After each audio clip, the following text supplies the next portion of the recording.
So let us say this is the marginal product curve, the old marginal product curve, and this is the new one.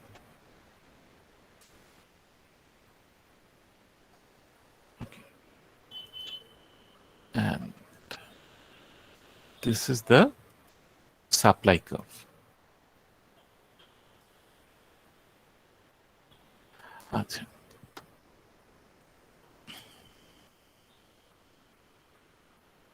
So which effect is dominant? You can see over here.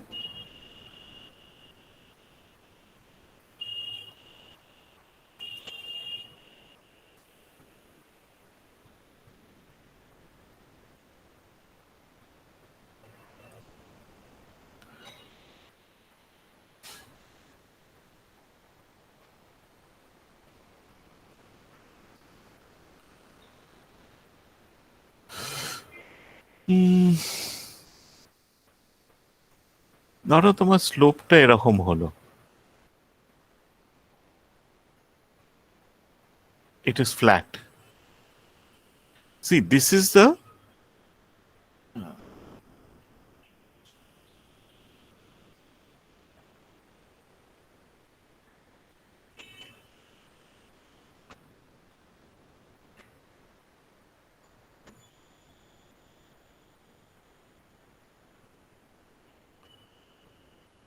this part, the area between the two MP curves when employment is same.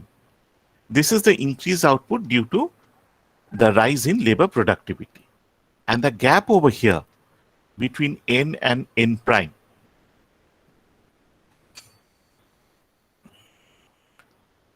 this is the increased output as employment increases. So you can see over here, if the curve becomes flatter,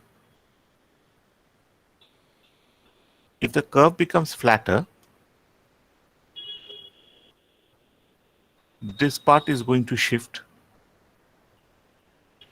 Okay, so this part is going to shift, become larger and larger if depending upon the slope, if the slope of the NS curve becomes flatter. So which of these two effects, output is going to go up, no doubt, but which part is more important, we cannot say, and it depends on various things like labor supply, elasticity of the labor supply. Let's see what happens if the labor demand function becomes more elastic.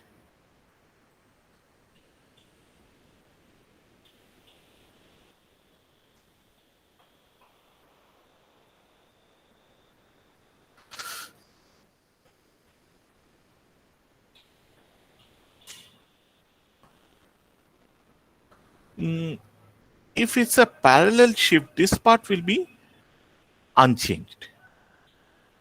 Okay. But again, this part is going to change. So if any of the two curves are elastic,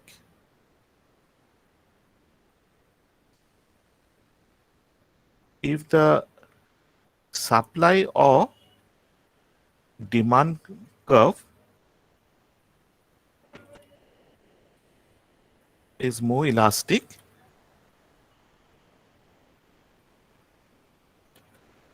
then second effect is larger. So this one will be larger. I'm calling this, just for convenience, I'm calling this Q1 and this is Q2.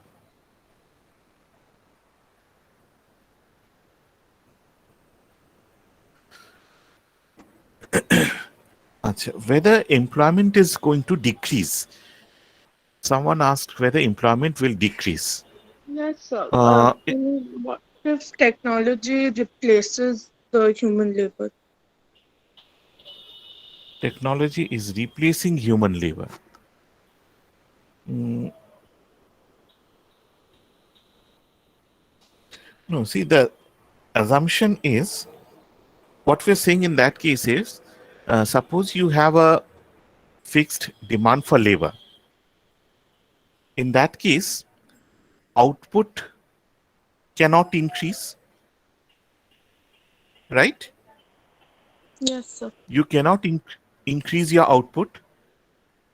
So this second effect will not occur. You're cancelling out this effect. Acha. Over here, employment is you're producing. So therefore, the only increase in output is because labor productivity is going up. So again, your output is going up. Q1. This is the del Q1 effect. So how can you go back to the earlier effect, earlier output level? By reducing employment.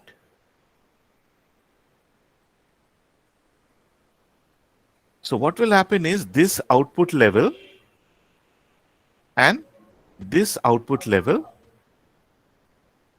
will be the same. So if you think about if you think of a demand constraint, the demand is not going to increase, then you have such a situation that the increases in automation or technology is going to replace labor, and there's going to be a decline in employment. But if in the classical world, remember that supply creates its own demand, says law. So what is going to happen is that if your output increases either by del Q1 or by del Q2 or both, your supply goes up, and this is going to create its own demand. Demand will not be a problem.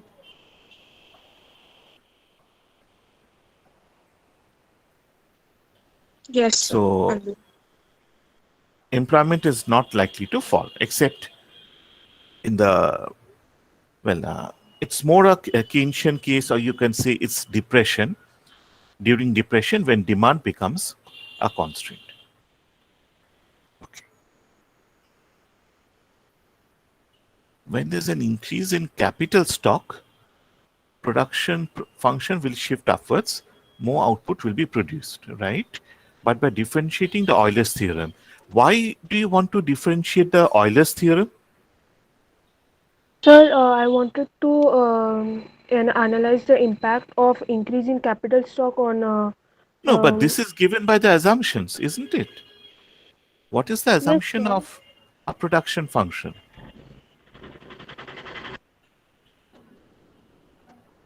The assumption is QL is positive, QL, QK are both positive, the second derivatives are negative, marginal productivity will increase but at a decreasing rate, and the cross derivative, which is same by Young's theorem, is also positive. These are the assumptions of the production function. Yes, sir. The last one I actually did. You forgot. Okay. Yes.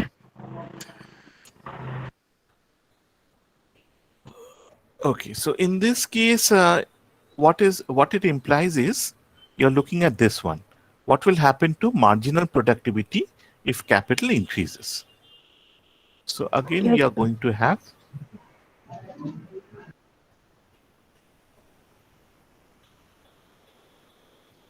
so this is for a capital stock, and if capital stock increases, the marginal product will shift outwards. So it is the same type of relation like this. So Again, the effect of an increased capital stock will be first on the MPL only, like only on the MPL. yeah, it is going, the curve is going to shift up. And then like employment and output will rise. Yeah, exactly.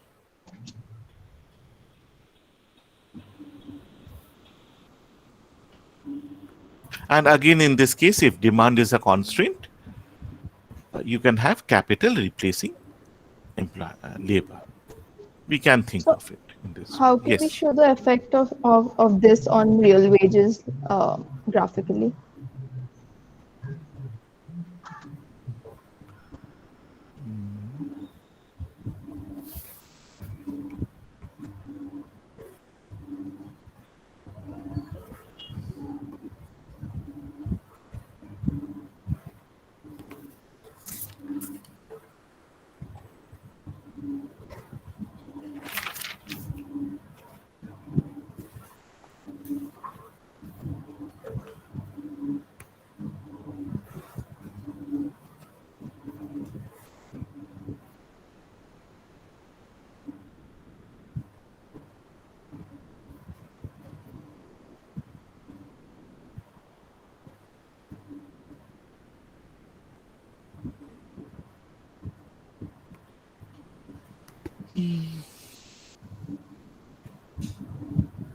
So,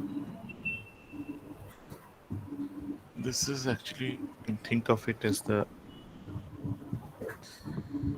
just 1 second.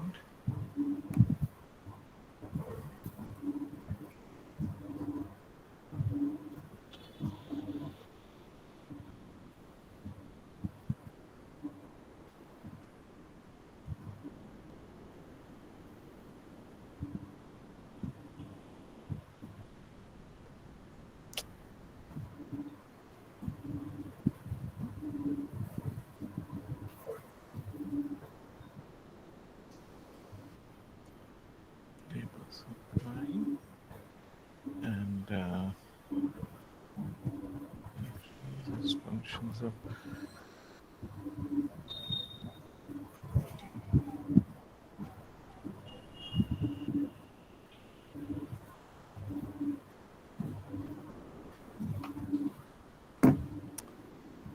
this is the problem.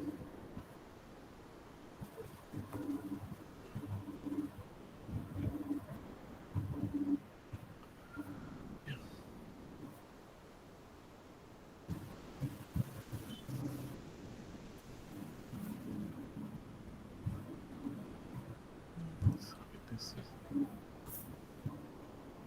this is MP1, so this is the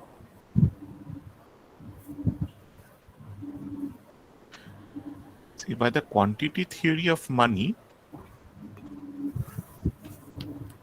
supply is constant. The only change in the economy has been on the supply side. Your productivity has gone up either because of capital or because of technological progress. Okay, so plus we have the aggregate supply. This is the aggregate supply. This is the demand.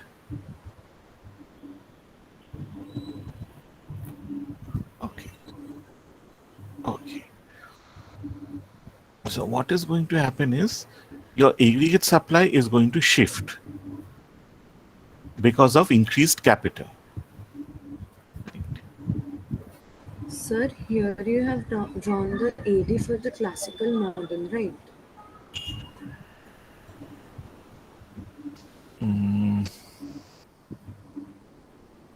Because sir, if it's classical, shouldn't it be a rectangular hyperbola?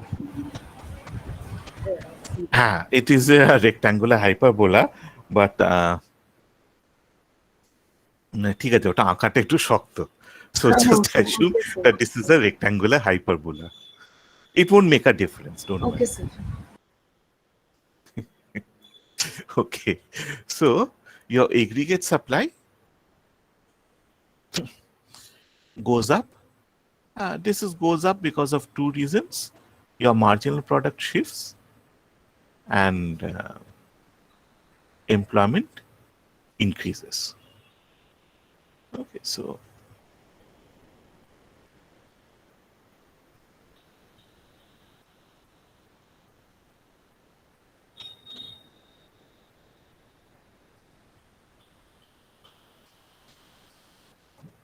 what is important is that the real wage is now going to change. Remember, what you're talking about is in the long run. The classical economy assumed that labor capital is fixed in the short run. So if you're saying capital is changing, it means that you're talking about what is happening in the long run. Okay. So in the long run, the economy can move from one state to another.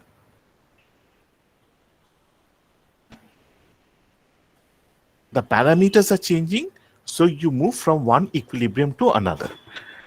The self-adjusting properties will not occur because you're looking at a comparative static change, a change in parameter, which will define or result in a new equilibrium.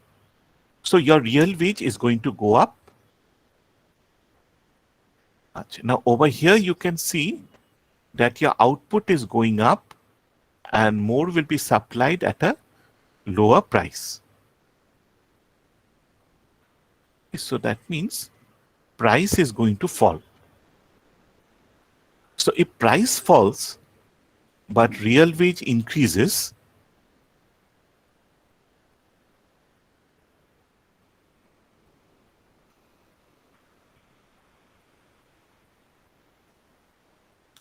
well, we don't know what how money wage will change. Money wage can increase, it can even decrease also theoretically, right? But the decrease has to be less than the fall in prices.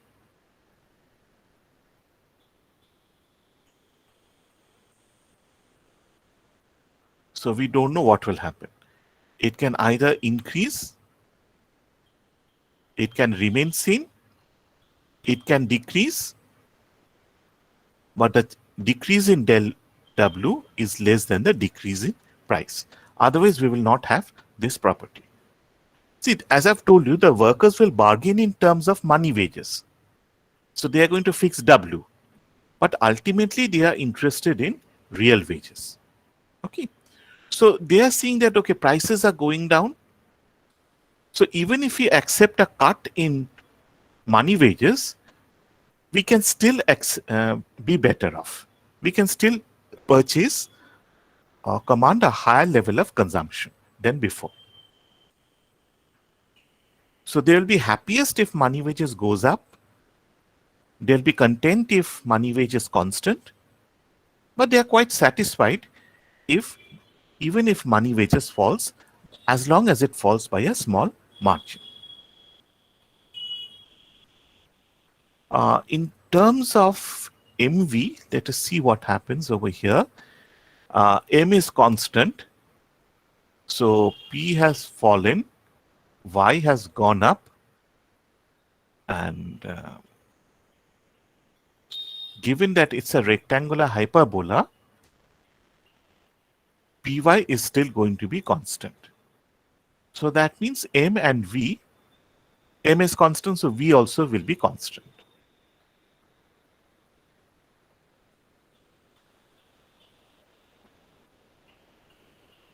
You have the same money, the velocity of money is constant. It need not change in this new equilibrium because prices have fallen. You require less money to undertake a transaction. So the more commodities, you can acquire more commodities even with the same amount of money.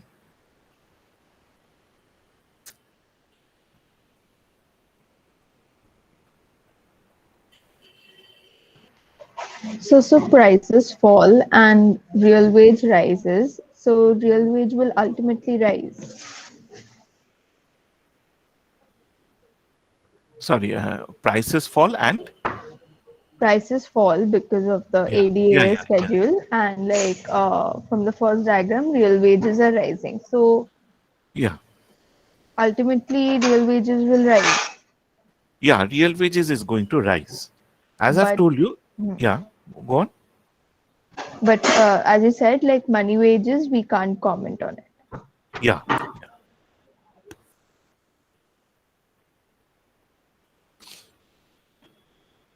Because it's possible to have, if prices fall, your real wages can increase algebraically because of either of these, if either of these conditions hold.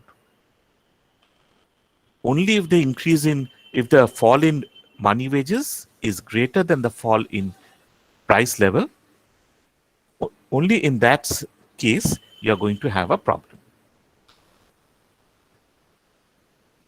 So only this is ruled out.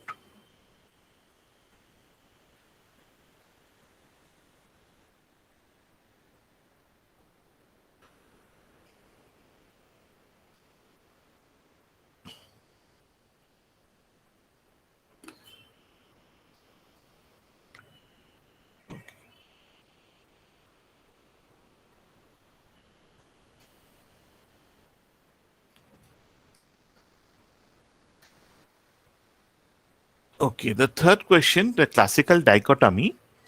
So this has been, I've not discussed this so far. I'll come back to it later on after the puja vacation. So I'm not going to discuss this question, but I may ask it during the exams. So let's come to the fourth part. The effectiveness of monetary policy depends on assumptions made in the labor market. Okay, so this is actually a comparison between the Keynes and the classics.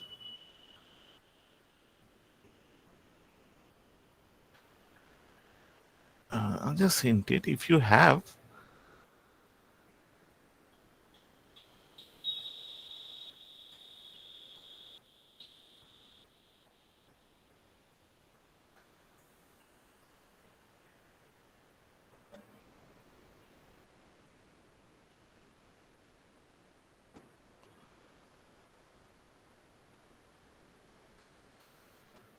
this was the ISLM model. Then when you moved up to the CKM,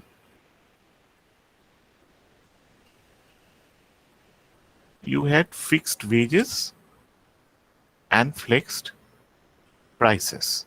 Okay, then you had introduced flexible money wages and flexible prices. You can see this is CKM modified version.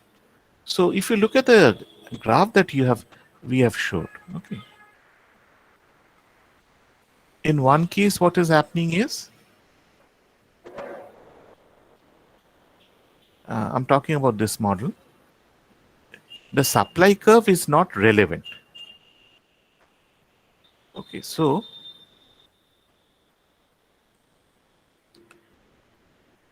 if your money supply goes up, then this is going to, let us see, if the money supply goes up, then you are going to have MS greater than MD. So you have adjustment, R is going to go up.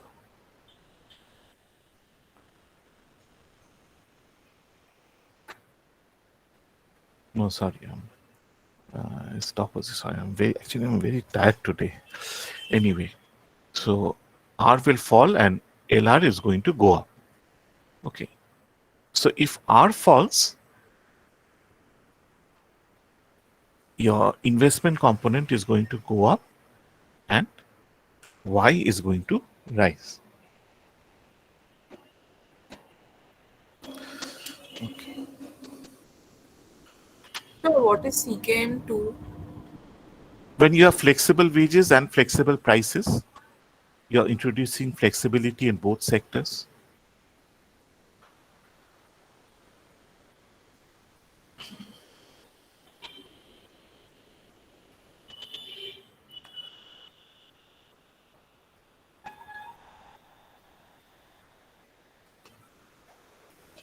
Okay, so where was that?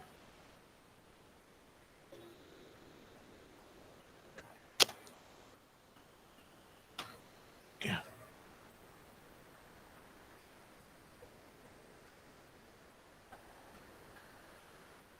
Your aggregate supply curve. I mean, if you just have to analyze using this graph, this table. If your theory of price expectations.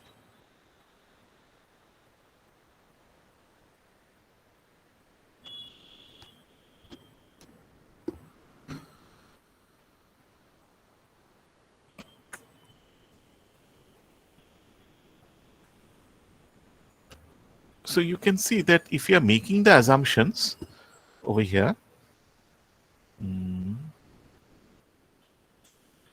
yeah, so this is the case when you have flexible money wages. Yeah, this is the case when you have fixed money wages but flexible prices. So labor supply does not have any role, and we will get a positively sloped curve, but it will be fairly horizontal. Okay, so if there's a shift in the change in the money supply,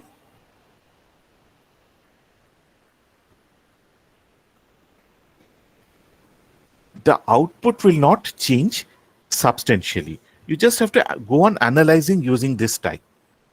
Okay, but as you're introducing wage flexibility, the supply curve will become like this. It will become more like this.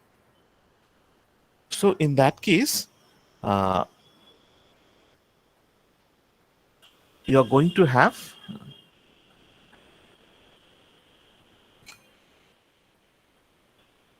so as you can see, as you're moving up over here, you're introducing wage flexibility, the rise in output will be less.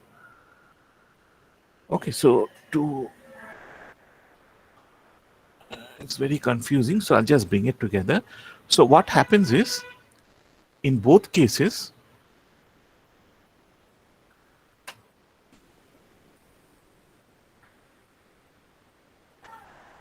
your output is going to go up. But in this case, the aggregate supply curve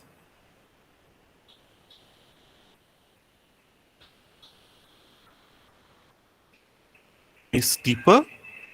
Here it is flatter. So if you have, let us say the demand curve is the same. If you have and because of the money supply, your aggregate demand is going to go up. Remember that if money supply changes, this is going to affect R and Y in the ISLM model.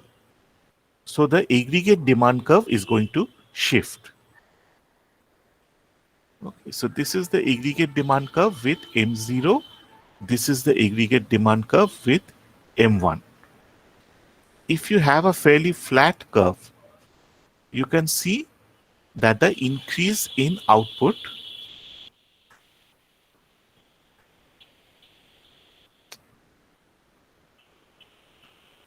is from here to here. But if you increase the slope of the supply curve, so here wage is rigid, here wage is flexible. Okay, so in this case, what is the increase in output? Y1. So if you, the objective of monetary policy is to increase the output. Okay, in which case is the increase in output greater? Rigid wage. In case of the rigid wage. So the effectiveness or success of the monetary policy depends upon the conditions prevailing in the labor market, whether the money wage is rigid or whether it is flexible. Right? So this is your answer. If money wage is rigid, if you see from the table, you're only going to have, your output is going to remain the same. Where is it? This one.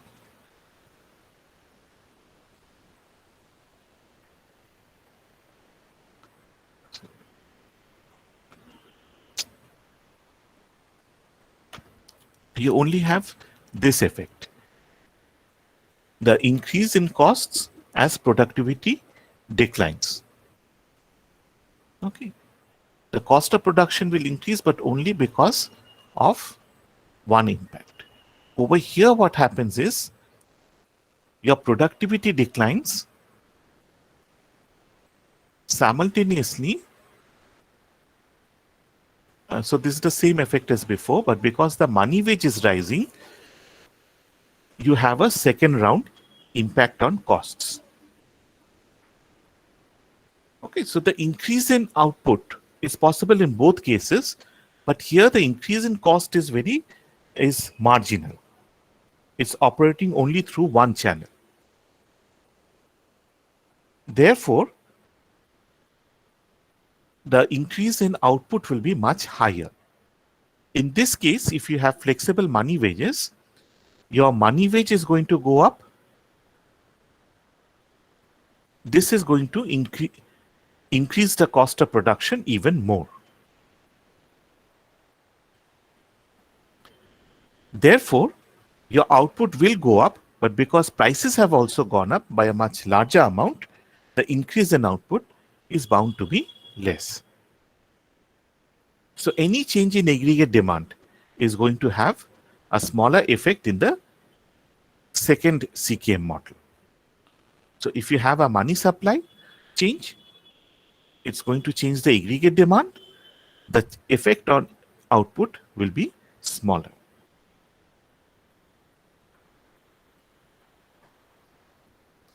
So the question that you're asking is not really the classical case.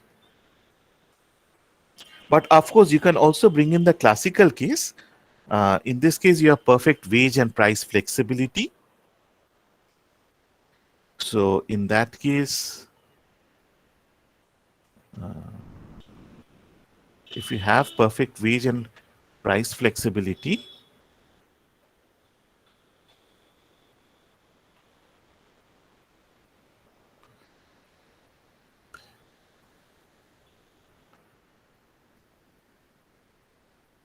your aggregate demand is going to go up like this.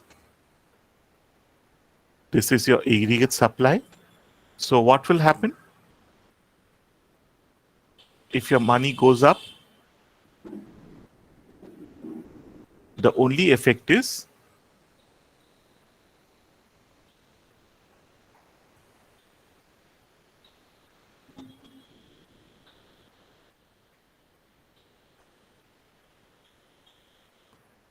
not on output.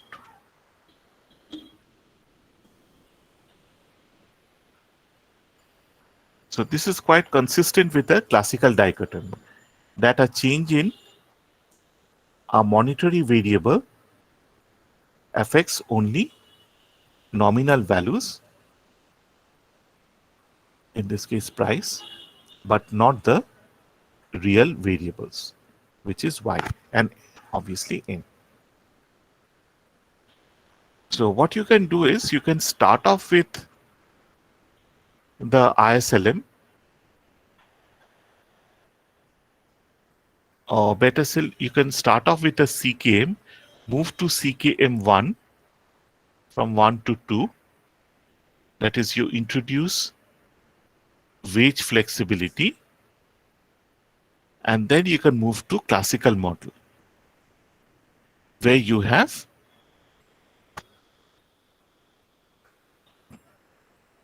self-adjusting markets.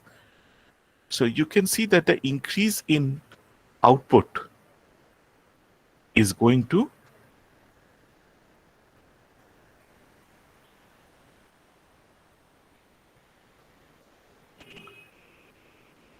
go down similarly. So as you're moving closer to the classical model, the impact of monetary policy on output is also going to converge to the classical model.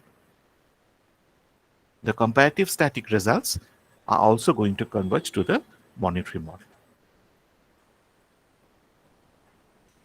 Okay, is it clear? So, could you explain the last point once? See, what I'm saying is that if you take the wage rigid case, CKM case, your output is going to go up, right? Yes, sir. Once you introduce wage flexibility, your output will go up, but the increase in output is less. In the classical case, where you had self-adjusting markets, wage price flexibility, in that case, the money supply did not have any impact on the output level. The only change was prices. Okay. So ideally, you should conclude by pointing out that as you're changing the assumptions of the CKM,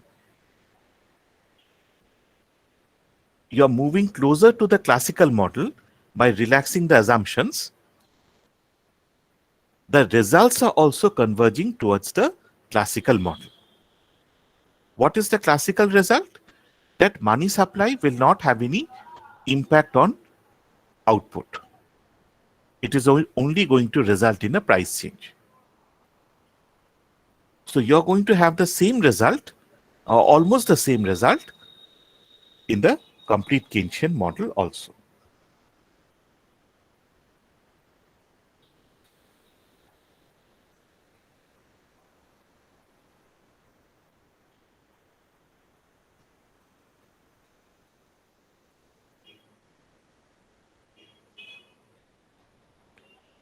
Okay, is it clear now?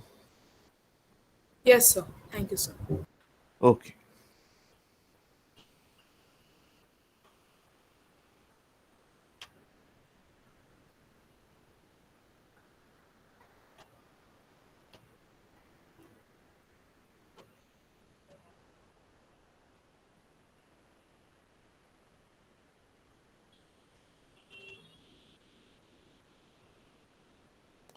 But the question that actually, the other question that you had asked,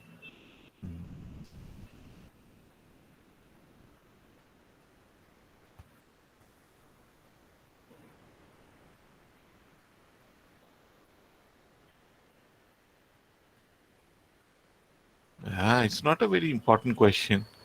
You just have to solve this. I'll check on this later, but at least I won't ask this type of question. Yes. So the previous one, like there were two questions. Were there two questions? Oh, this one. Yeah, I've told you, that I'm not going. I've just mentioned Say's law and classical dichotomy, but I'll discuss this later on in depth. Okay. The reason is that in October you are going to have two lectures. In fact, 4 lectures. Two will be on finance, but 2 will be on macroeconomics by Amitabha Krishna Datta and by Kaushik Mitra. Amitabha Krishna Datta had done his PhD under Taylor, who led the structural revolution. That macroeconomics, neither Keynes nor classicals were right. There's a separate theory which focuses on the structural side, the structure of the economy, how it poses the supply side constraints on the macroeconomic variables. So Amitabha Krishna Datta was Taylor's student, and they have worked together also, published some papers.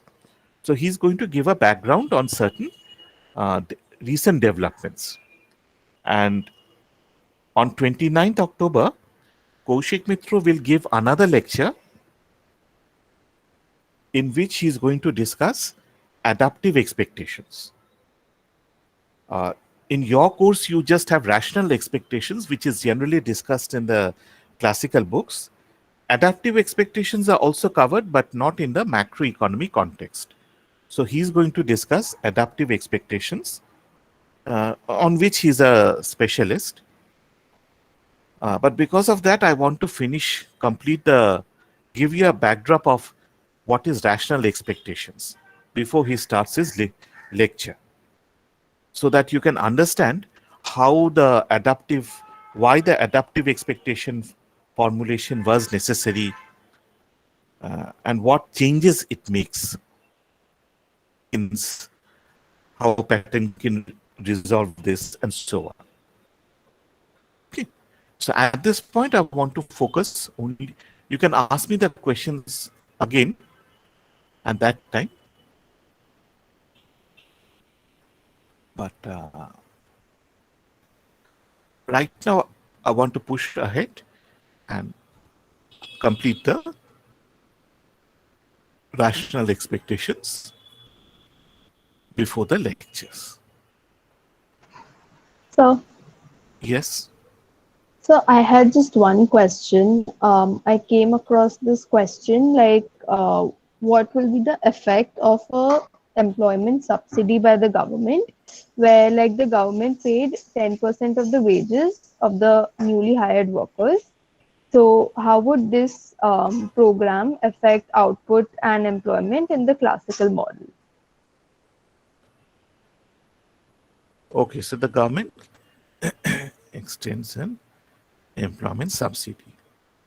Yes, where the government paid 10% of the wages of the newly hired workers.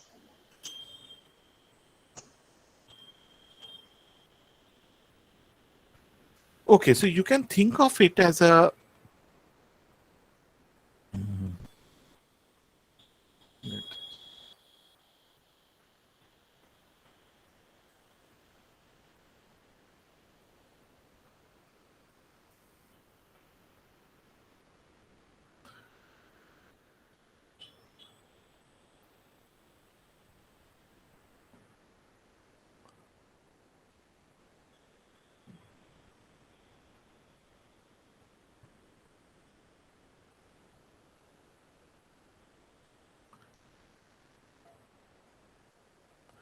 so this is without subsidy, and in case of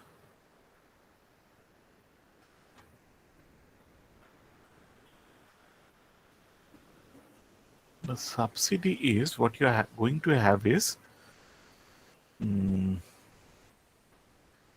the marginal product curve will not shift.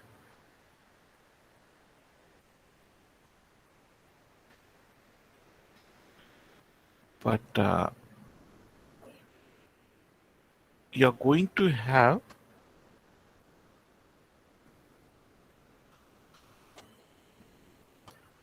let us see how can we model it. Okay, so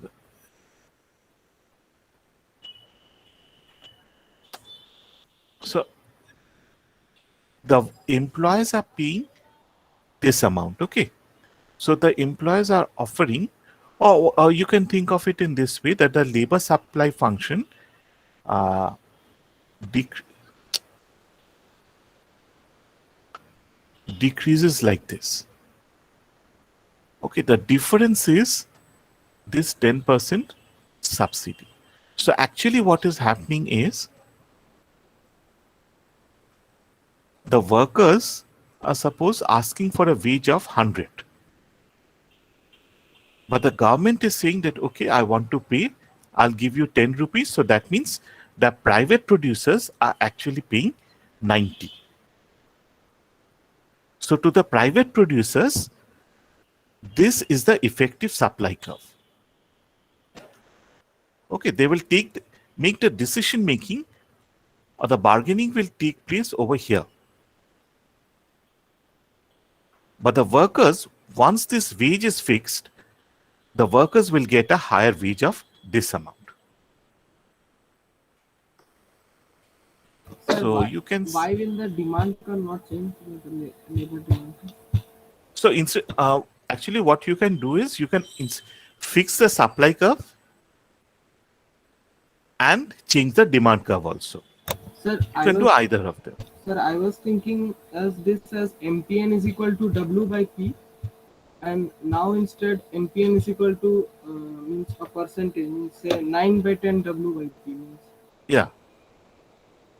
So if we shift and 9 by 10 to the other side, it No. becomes 10. হ্যাঁ, তো এখানে কি হচ্ছে? Sir, marginal costs are falling, so we have to show this. না না না না ঠিক আছে, তুমি এখানটা দেখো না, এখানে কি হচ্ছে? What is happening over here? What is the MPL at this point? MPL is equal to 100, which is W by P. Okay? আর এখানে কি হচ্ছে? এখানে তো ফল করে যাচ্ছে। MPL is just a point. This is just a point. This is the equilibrium value. Will the curve shift? You can also think of it as a curve shift. কিন্তু সেক্ষেত্রে তুমি সাপ্লাই কার্ভটা শিফট করাবে না। Yes, sir. Yes, sir. Only one curve will shift. Only one curve will shift. I think it is easier if you think of the supply curve shifting. And if you see, they are taking, so this is the MP. So they will produce more output. The output level is going to go up.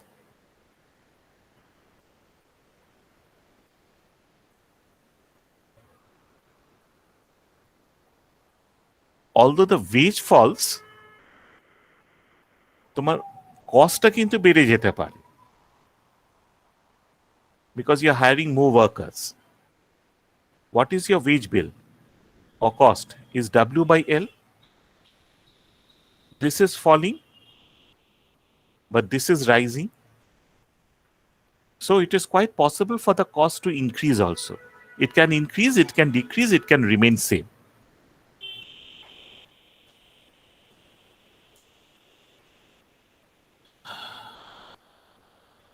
So if you are hiring more workers, your supply curve is going to shift.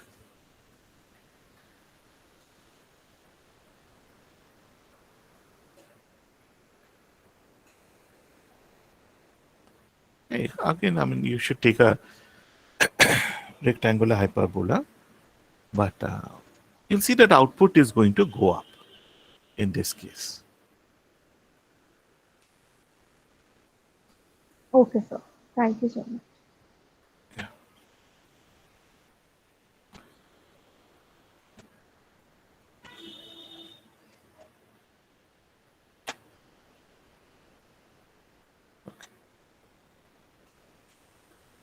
So in the last class, we had said that the Keynesian revolution was quite successful in explaining the reasons for depression and in also advocating the type of policy which would lead the economy out of depression. Now, immediately after, from the late 1930, from 1939 onwards, the Second World War also started. So during this entire period, you had very abnormal circumstances. When demand was a major problem, there was a problem of capacity, excess capacity in different sectors, mainly the consumer goods sector. Demand was a problem. And in this situation, the Keynesians, you can say, ruled the roost. The Keynesian economics became very influential, both academically and in terms of policy making. But from the 60s onward, late 50s onwards, when the situation changed and inflation became more apparent, so that means you moved away from a depression economy and you moved to a boom period. The assumptions of the Keynesian revolution was no longer applicable to the economy. The Keynesians tried to explain the new situation, new conditions, but by this time, the classicals had launched a strong counterattack. And this counterattack was made by Milton Friedman and the Chicago School of Economics.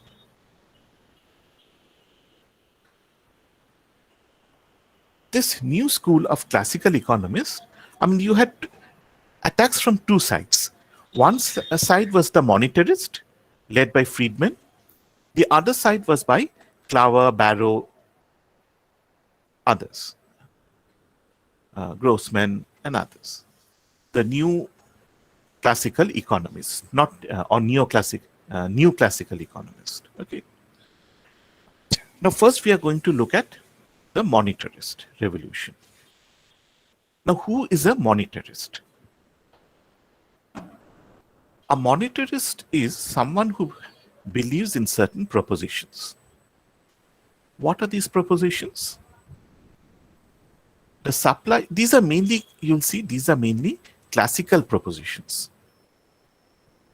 The first proposition is supply of money is a dominant determinant of nominal income. Remember, it's nominal, not real income. In the short run, the money supply influences output and employment. So the real variables are influenced in the short run.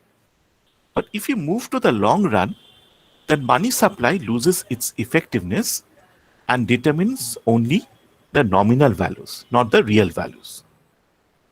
So short run Keynes may be right, but in the long run, the classicals were right. So remember, it's something like the condition in which Keynes or the classicals were talking about. It's not that there are fundamental differences, as we have discussed so far. Finally, the private sector is supposed to be shock absorbing, stabilizing, and self-adjusting. It is government policies that creates uncertainties and instability. So once you introduce government policies, the private sector becomes uncertain. What is going to happen? And therefore, it starts to react in such a manner that instead of a self-adjusting system, the entire system collapses, disintegrates. So the policy implication is minimal government intervention.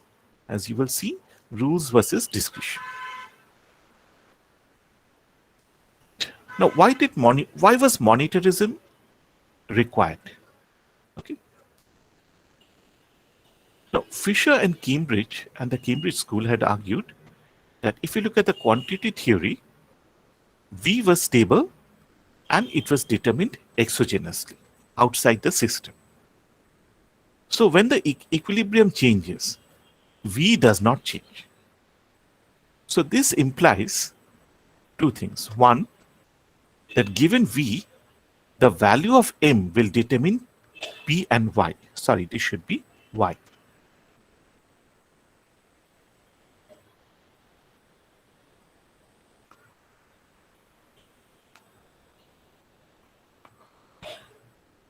And secondly,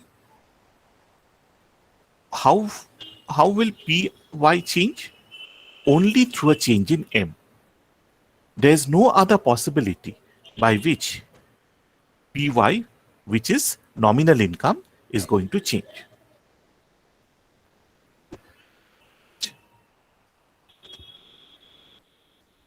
However, the experience during depression contradicted the self-correcting view of the economy held by classical economists. See, Say has said supply creates its own demand, and during depression, this was patently not happening. If supply really created its own demand, then why was there excess capacity? That should have been changes in money wages should have led to the capacity being eliminated. So the Keynes interpreted depression, so the classicals were unable to explain depression.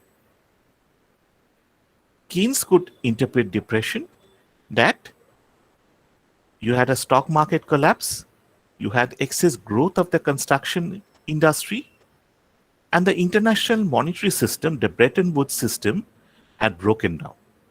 As a result of this, all three shocks, the autonomous demand components, consumption, investment, government spending, all these were declining. As a result of this, the reduced spending in the economy, excess capacity was emerging. Friedman, however, argued that no, Keynes was wrong. Yeah, it is true that if you just look at the quantity theory, as Marshall and Pigou had stated it, you can't explain depression.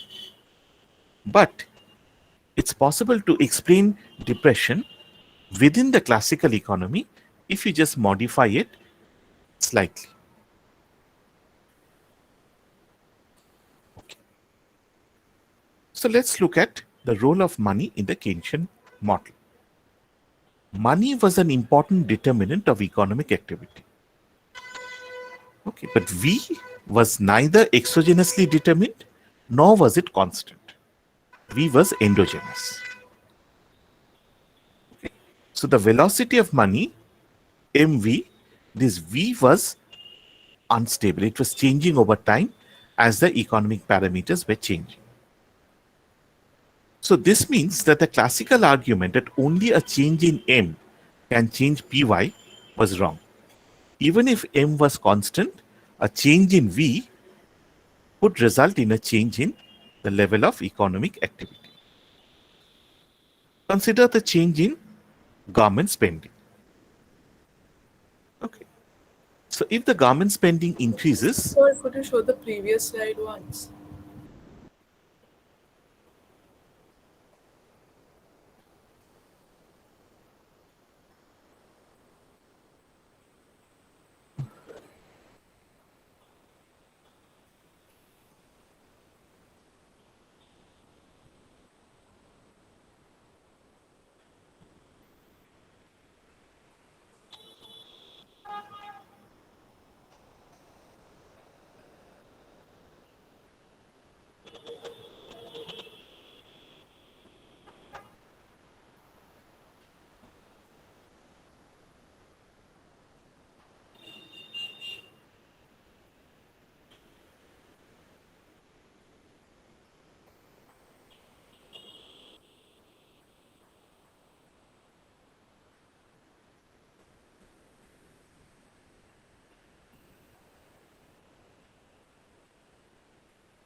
Thank you, sir. okay. So if there's an increase in government spending, and we're looking at the ISLM model, the IS curve should shift outwards. For the same rate of interest, your demand has gone up. Therefore, the IS curve is going to shift outwards from IS G0 to IS G1. Sorry, I've labeled it wrong.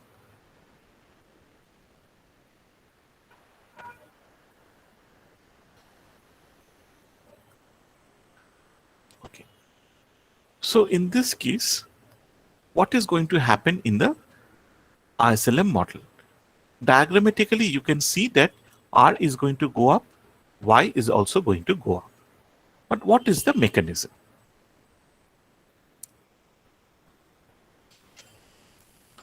Initially, for the same rate of interest, your demand is going to go up to this level. Y is going to increase up till here.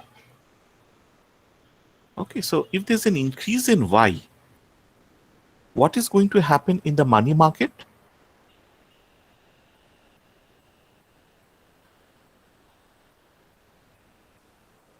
Deepika, you have been asking me questions. Let me ask you now. Excess demand. Excess demand. So how will we have equilibrium in the money market?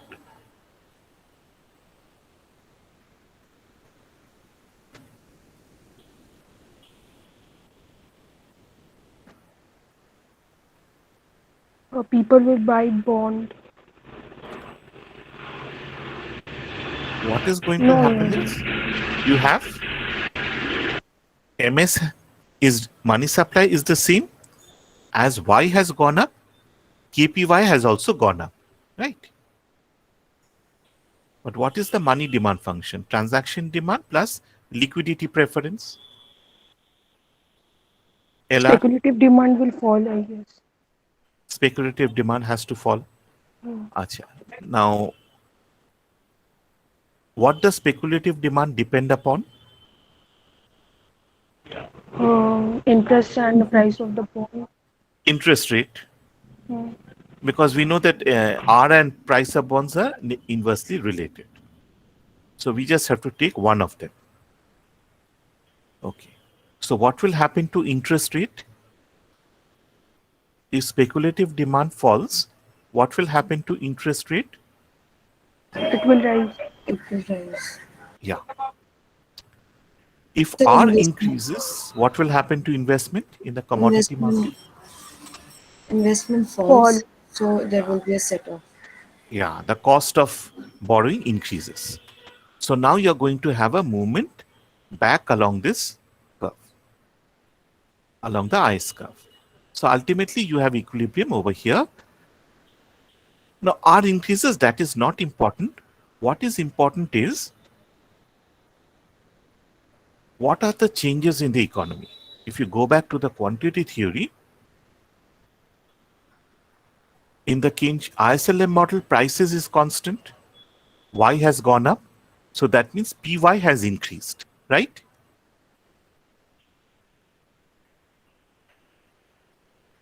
Has M increased?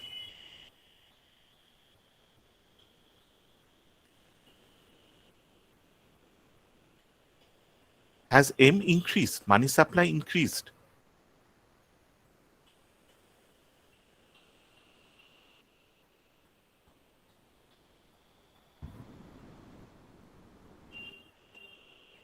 No, sir. Okay. So look at what the quantity theorists had said. A change in PY will occur only if M changes. But in the ISLM model, we have seen that without a change in M, Y has got Y and therefore PY has increased. Okay, so we are moving up from Y0 to Y1. That is, PY0 is from PY0 to PY1. PY1 is greater. So without the same amount of money supply is going to support a higher income. So higher income, more output means you have more transactions. You require more money. But if your money supply is same, how can you undertake more transactions? The reason is the velocity of money has increased. So as V is a variable, okay, the one-to-one relation between M and nominal income does not exist in the Keynesian model.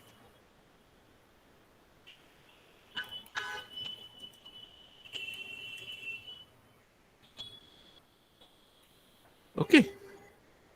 So for the same PY, for the same N, you can have different levels of PY. V in that case is going to change.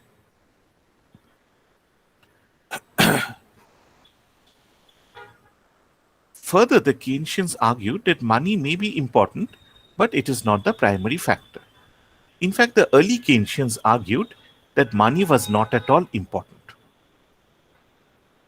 See, during the Depression, I mean, if you remember what I said a few minutes ago, one of the reasons why the Depression occurred was the stock market bubble, the crash in the stock market. What is a stock market bubble? The prices in the stock market goes up. And it just doesn't goes up, it shoots up, it becomes exaggerated values.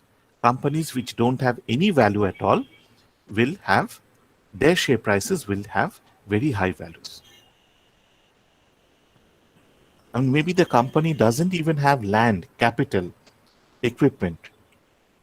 But look at its value. It has just gone through the roof. So if the price of bond goes up very high, what will you expect will happen in the future? Will there be a further rise?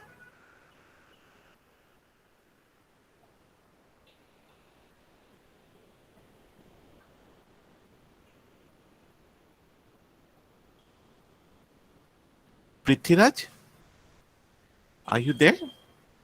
Yes, sir. No, sir, there will not be next rise. Okay, so you will feel that, okay, the prices has gone up to very high values. We are not going to have a further rise in prices. Sir, how we will determine this threshold means how much price is highest price? It will depend upon economic conditions, your own expectations. So we cannot say that, okay, this is going to be the rule, a threshold. If prices goes up to 50,000, it means prices will not increase. It depends on the economic circumstances also.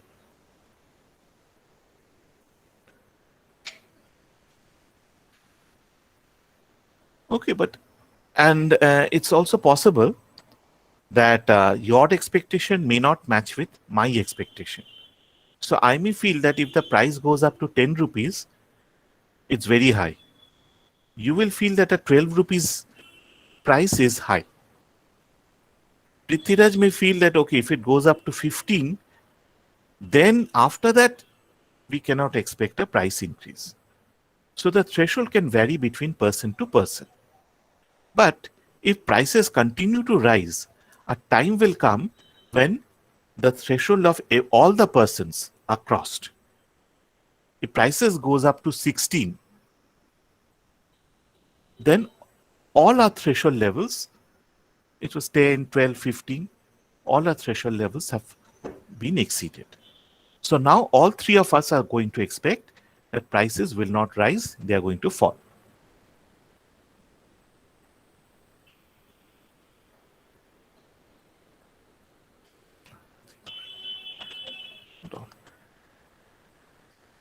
So what is going to happen is,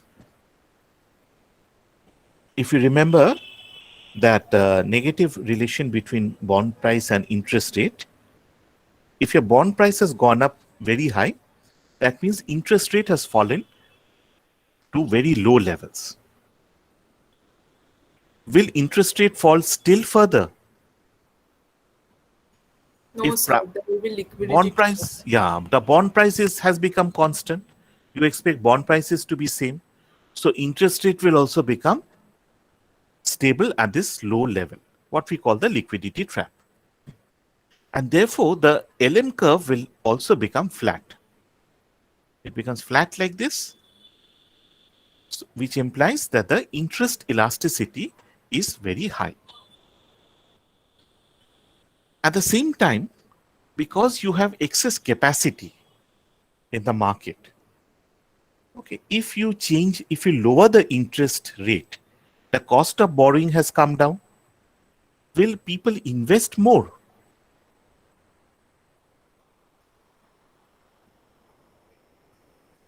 Will the investors increase investment if they already have excess capacity and low demand?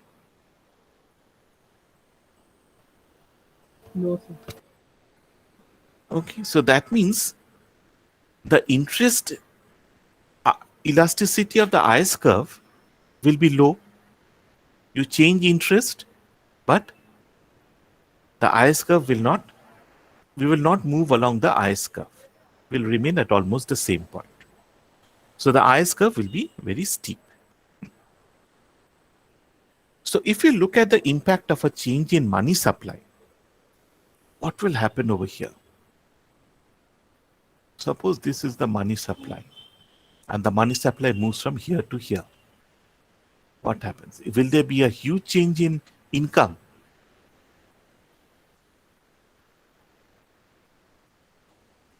Sorry. I mean, bhul curve dekhechi. It should not be the, it should be the LM curve. Yeah, you can see that the LM curve has changed. Is output going up? You can see money supply has gone up from LM0 to LM1. But the output is almost the same. So that means money loses its influence or power. It may lead to a change in income, but the increase in income will be marginal. So that is why the early Keynesians believed that money was unimportant. During the Second World War, the US government financed expenditure by selling bonds at a very low interest rate. Okay, so this is post-depression. Why did they go for low interest rate? So that the investment cost would be low. So private investors could increase the expenditure, push up demand by investing.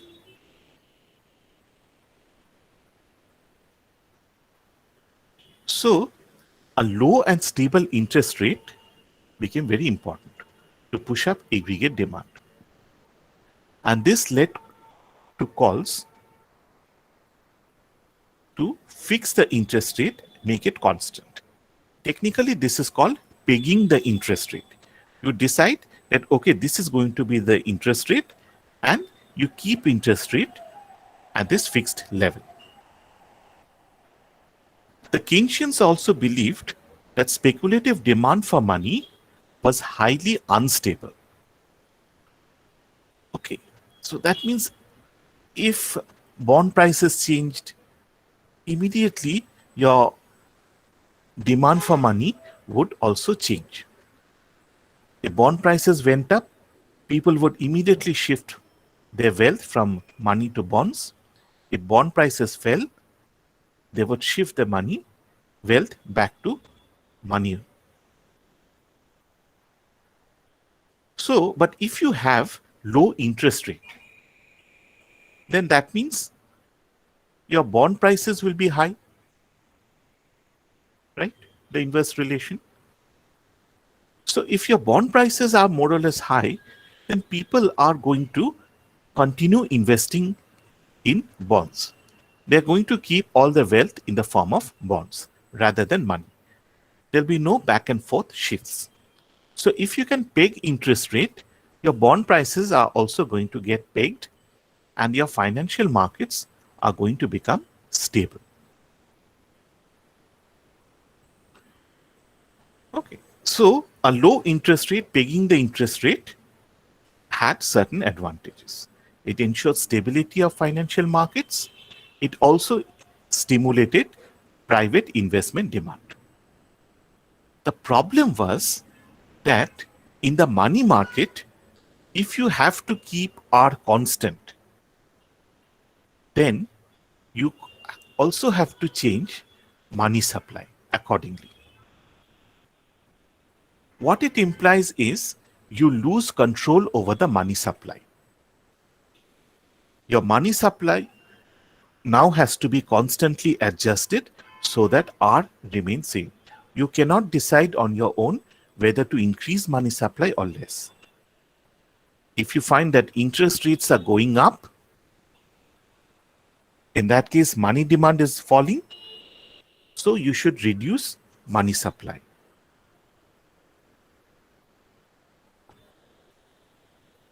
Okay, so if you find that there's a tendency for price of bonds to fall, R is rising,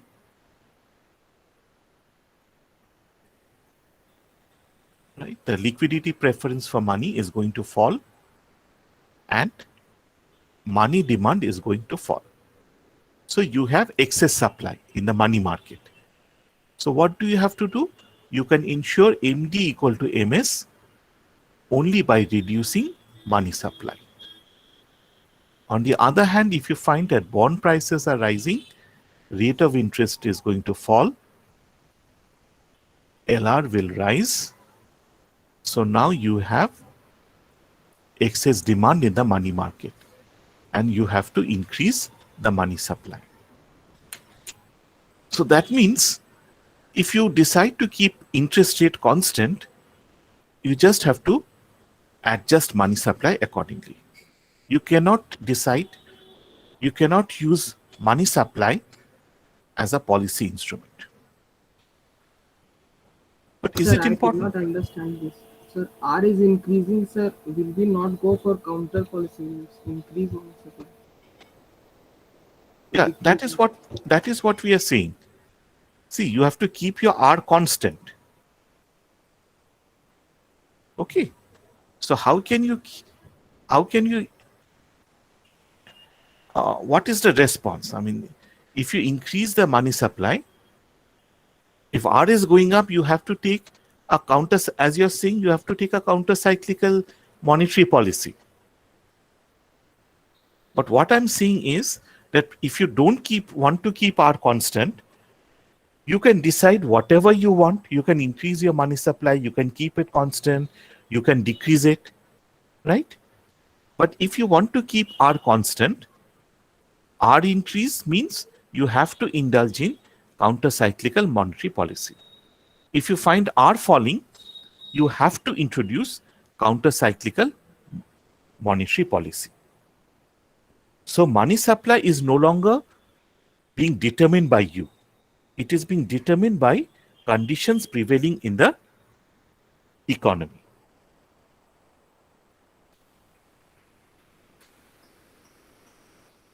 Do you get the point that I'm trying to make, Owen? Yes, sir. Sir, we did like this in the ISMP model. Sir. No, see, the objective was, yeah, to some extent, yeah, that one. Okay, now, is the loss over money supply important? It's not important because the quantity of money is not important. As you have seen over here, money is unimportant in the Keynesian model. So if you lose your control over money supply, that is not important. Okay. So I'll stop at this point, and in the next class, I'm going to start with the restatement of quantity theory of money by Friedman. Okay. And how it makes a difference. Achha. About tomorrow's class, do you want to take tomorrow's class or do you want it off? And Wednesday we can, after the test, we can have the class. Sir, off tomorrow. Oh, so Upanate is saying that we should have double classes. Sir, I did not say anything. Then who said that double classes? Didn't she say double classes? Sir, I said off. Okay. Oh, you said on, double on. No, sir. Okay.